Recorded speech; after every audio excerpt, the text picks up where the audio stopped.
Hello बच्चों, मैं हूं आरजे सर और अपन डिस्कस कर रहे हैं इलेक्ट्रोस्टैटिक्स स्थिर वैद्युतिकी। आज का अपना पॉइंट है विद्युत विधुर के कारण निरक्षीय स्थिति पर विद्युत क्षेत्र की तीव्रता, intensity of electric field on equatorial line due to an electric dipole. पिछली क्लास में अपन ने डिस्कस किया था अक्षीय स्थिति पर विद्युत क्षेत्र की तीव्रता। अगर आपने अभी तक विद्युत क्षेत्र की तीव्रता नहीं पढ़ी है तो आप डिस्क्रिप्शन में दी हुई लिंक पर जाकर उसे पढ़ सकते हैं। अभी अपन शुरू करते हैं विद्युत विधुर के कारण निरक्षीय स्थिति पर विद्युत क्षेत्र की तीव्रता को। देखो, यहाँ विद्युत द्विध्रुव की बात कर रहे हैं अपन, और विद्युत द्विध्रुव क्या होता है? दो समान परिमाण और विपरीत प्रकृति के आवेशों का निकाय। क्या है विद्युत द्विध्रुव?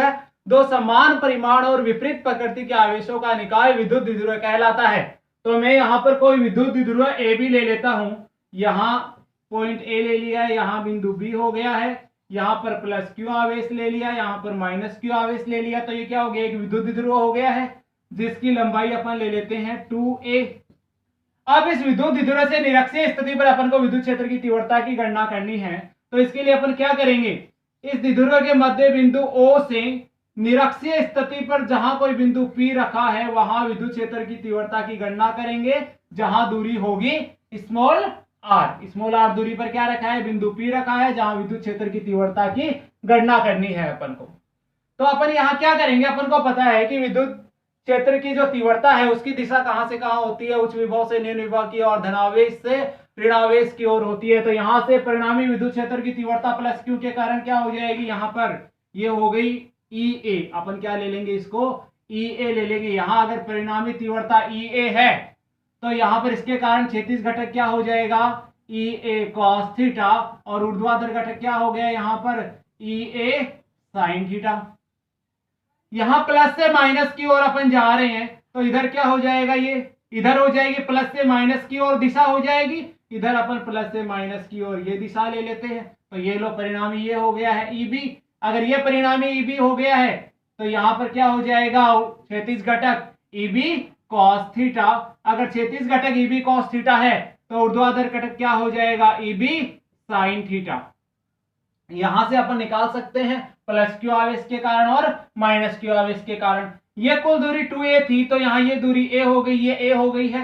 ये दूरी अपने पास में नहीं है, a से लेकर p तक। ये दूरी भी अपने पास में नहीं है, b से लेकर p तक। अपने पास में आधार दिया हुआ है, इधर लंब दिया हुआ है। करंट की बात अभी तक अपने सामने नहीं आई है। तो यहाँ से अपन पाइथागोरस प्रमेय से इसको सोल्व कर सकते हैं। अपने पास में क्या हो जाएगा? करंट नहीं है तो करंट स्क्वायर बराबर आधार स्क्वायर प्लस लंब स्क्वायर। तो क्या ले लेंगे अपन यहाँ पर? करंट स्क्वायर बराबर आधार स्क्वायर प्लस लंब स्क्वायर। तो यहां पर क्या हो जाएगा? करंट स्क्वायर क्या है? AP का स्क्वायर इक्वल्स टू आधार क्या हो जाएगा? ये आधार ले लेते हैं अपन A का स्क्वायर प्लस लंब क्या हो जाएगा? R का स्क्वायर। यहां पर AP का स्क्वायर है तो अपन AP इक्वल्स टू क्या ले लेंगे? A square plus R square का अंडर रूट। तो अपने पास में A से लेके P तक की दूरी आ गई है A square plus R square का अंडर रूट।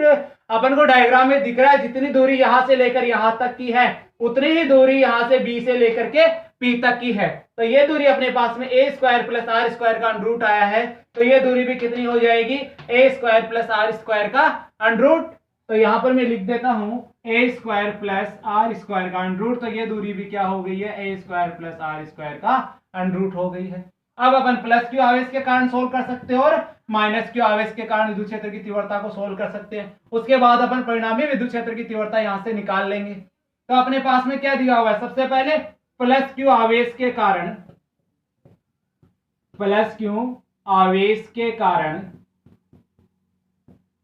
विद्युत क्षेत्र की तीव्रता, और प्लस क्यू आवेश के कारण जो विद्युत क्षेत्र की तीव्रता है वो क्या हो जाएगी? विद्युत क्षेत्र की तीव्रता का फॉर्मूला क्या होता है? E equals to KQ upon R square. तो यहाँ पर KQ अपॉन R स्क्वायर है तो R की वैल्यू क्या ले लेंगे? A square plus R square का अंडर रूट।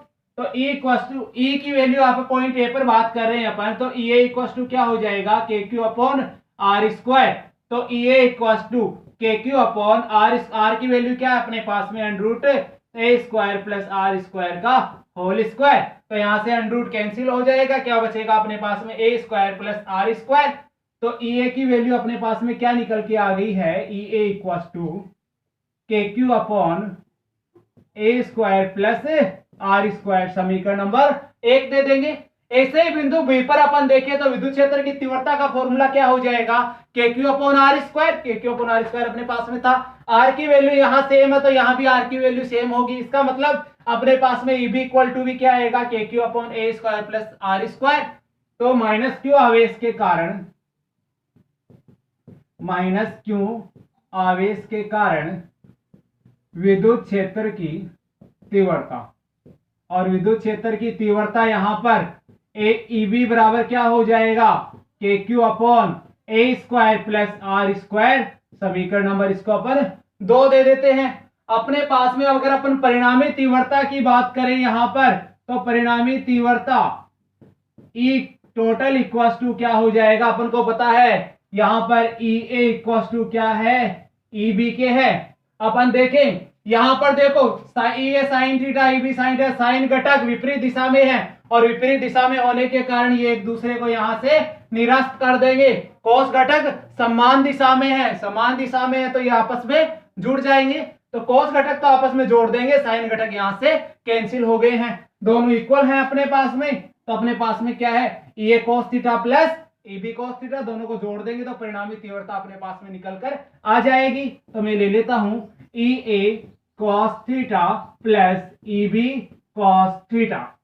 अपने पास में EA cos theta + EB cos theta है, EA की वैल्यू भी सेम है, EB की वैल्यू भी सेम है, तो इसको या तो 2EA cos थीटा रख लो या फिर 2EB cos थीटा रख लो।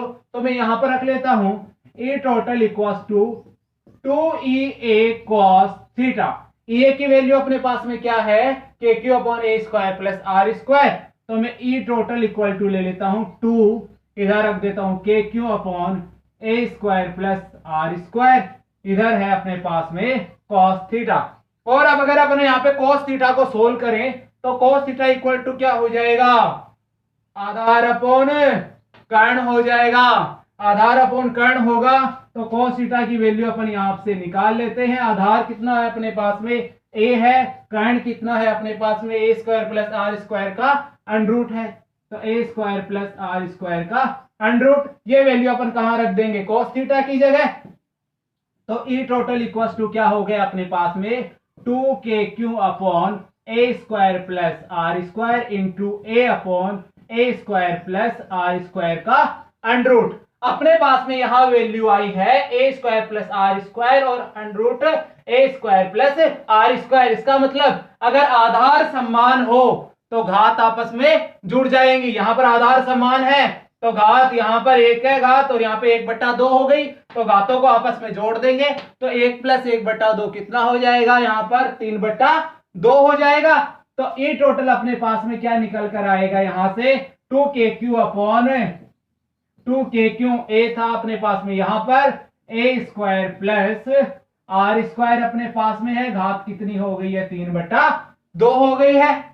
अपन यहां से देखें Q × 2A तो क्या हो गया है, P बराबर विद्युत द्विध्रुव आघूर्ण, और विद्युत द्विध्रुव आघूर्ण अपने ले लिया Q × 2A, तो अपने पास में क्या बचेगा, E total equals to KP/A² + R² की पावर कितनी ले ली अपन ने, 3/2 ले ली है। यहां से वही बात वापस अक्षीय स्थिति की तरह कि जो A है वो बहुत छोटा है किससे, R से, तो R ज्यादा हो गया, किससे हो गया है, A से, तो A² + R² लगभग बराबर ले लेंगे अपन R² के। इसका मतलब R² किसकी जगह पुट करोगे, A² + R² की जगह, तो क्या हो जाएगा, R² की पावर 3/2। तो अपन इसको और आगे सोल्व करें तो यहां से मैं इसको हटा देता हूं, तो अपने पास में क्या हो जाएगा, वापस से इसको देखेंगे तो अपन E टोटल इक्वल्स टू क्या हो गया, KP/R² की पावर 3/2। तो यहां से क्या बचेगा अपने पास में, E total equals to KP/R³ बचेगा। तो निरक्षीय स्थिति पर विद्युत क्षेत्र की तीव्रता का फॉर्मूला क्या आ गया अपने पास में, कि E परिणामी जो विद्युत क्षेत्र की तीव्रता जो परिणामी आएगी अपने पास में वो कितनी आई है, KP/R³, और अक्षीय स्थिति के कारण विद्युत क्षेत्र की तीव्रता अपने पास में कितनी आई थी, 2KP/R³ आई थी। यह बात थी अक्षीय और निरक्षीय स्थिति पर विद्युत क्षेत्र की तीव्रता की। अगली क्लास में अपन डिस्कस करेंगे बल और बलाघूर्ण, विद्युत विधुरक के कारण बल और बलाघूर्ण की अपन बात करेंगे। उसके बाद में अपना चैप्टर खत्म हो जाएगा तो अपन डिस्कस करेंगे आईआईटी, पीएमटी और 12th के न्यूमेरिकल्स पिछले एग्जाम्स में जो आए हुए हैं। थैंक यू, आप बने रहिए और लगातार घर पे रह स्टडी करते रहिए।